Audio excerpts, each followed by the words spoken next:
ՔՊ-ական պատգամավորները բավական հաճախ են ազգային ժողովի ամբիոնից խոսում նախկինում բանակից ազատվելու մասին, տարբեր ճանապարհներով, դատապարտելի երևույթ էր։ Այդ խոսողների մեծ մասն էլ հենց ազատվել է բանակից։ ՔՊ-ն ասում է, դատապարտում ենք, որ առաջ կաշառքով ազատվել են բանակից, եւ հիմա առաջարկում են այդ կաշառքը տալ պետությանը եւ ազատվել։ Բայց ինչ տարբերություն, թե բանակից ոնց է թռել։ Այն ժամանակ փողով ազատվել են, հարստացել են ինչ-որ մարդիկ։ Հիմա կազատվեն, կհարստանան ՔՊ-ականները։ Այն ամենը, ինչը այն ժամանակ ապօրինի էր, դուք հիմա անում եք օրենքով։ Ամեն ինչ հանել եք վաճառքի։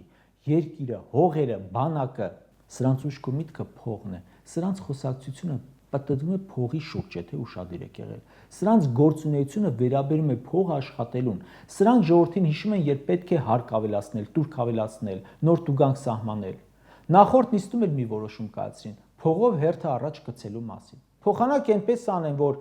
90-ականների հացի հերթերից բետար հերթերը վերանան, ասում են մուծվեք առաջ գցենք։ Կտրվեցիր վարորդականի քննությունից, մի գնա նորից պարապի, էլի վճարի, էլի կտրվի, հա վճարի, հա կտրվի։ Սրանց խոսքերում, որոշումներում, մտածելակերպում մենակ փողն է, վաճառվում է ամեն ինչ, փող տվող լինի, երկիր, հայրենիք, արդարություն, սախ է։ Սրանց հերոսը ոչ թե բանակում ծառայողն է, այլ փողով բանակից խուսափողը։